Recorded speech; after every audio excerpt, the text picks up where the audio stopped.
C'est ne pas penser qu'on connaît tout parce que on a fait une formation de 2 heures. Là. Je trouve que ça a été très... durant le rapport, là, c'est quelque chose qui est venu me chercher, là, justement. Le ministère a fait une formation, ça a été tout. Après ça, il n'y a plus rien d'autre. Je pense qu'on a, en termes de population, là, un devoir envers eux, de les écouter, d'apprendre qu'est-ce qui s'est passé, d'être curieux.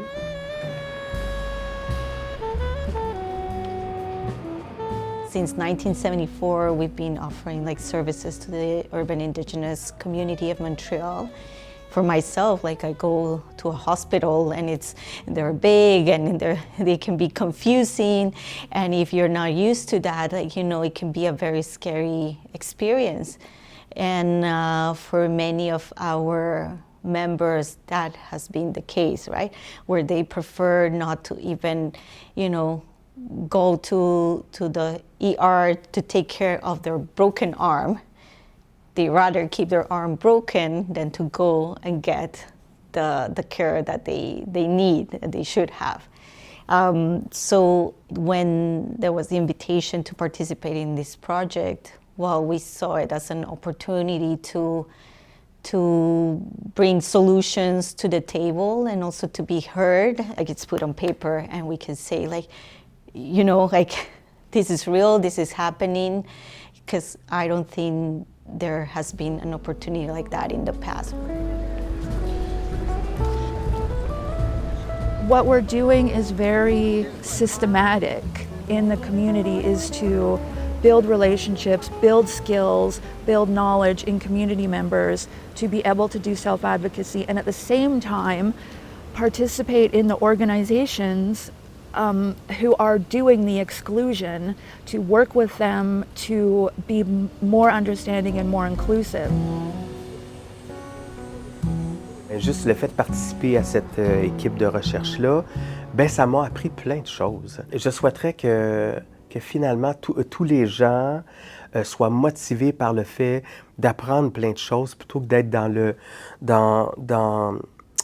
dans le recul et puis puissent s'avancer parce que finalement, ça brûle pas d'apprendre et ça nous met dans des meilleures positions, justement, quand les gens arrivent puis ils disent « OK, je sais de quoi je parle, j'ai une meilleure idée. » Ça ne veut pas dire qu'on connaît beaucoup, mais juste le fait de se mettre dans une perspective d'apprendre, je pense que on est meilleur dans notre pratique.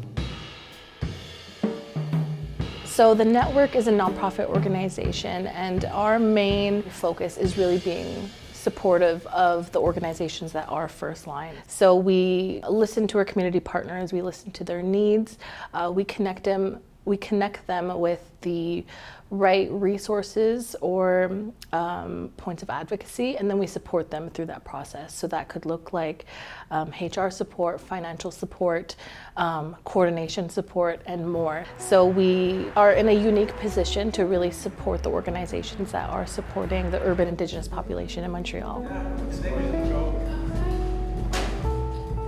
With the discrepancy that comes from the data, I think it shows just the landscape that many people are navigating when it comes to the healthcare system. So you have the perceived perception on the healthcare system side of we are not racist, we treat everyone the same, everyone has the right to healthcare, etc., versus patients, Indigenous patients who are like, no, these are all aggressions that I am subject to. And I think it is really a big testament to just how deep-rooted systemic racism is within the healthcare system, that they are blind to that, and they don't necessarily see the way in which they conduct themselves or the way their policies are as how that is inherently racist. And people don't want to view themselves as part of that system of being racist.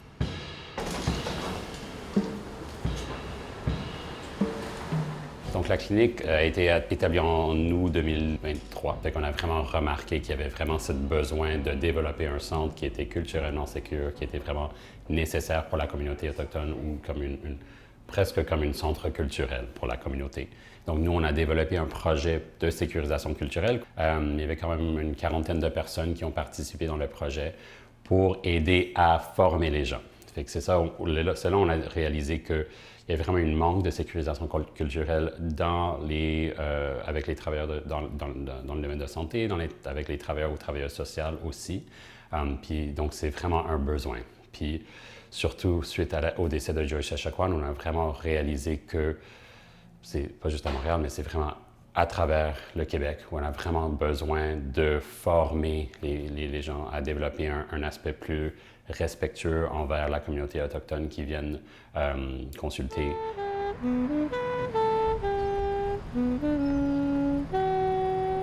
On a beaucoup de travail à faire. Que ce soit en termes personnels, communautaires, au sein des hôpitaux, des CIUS.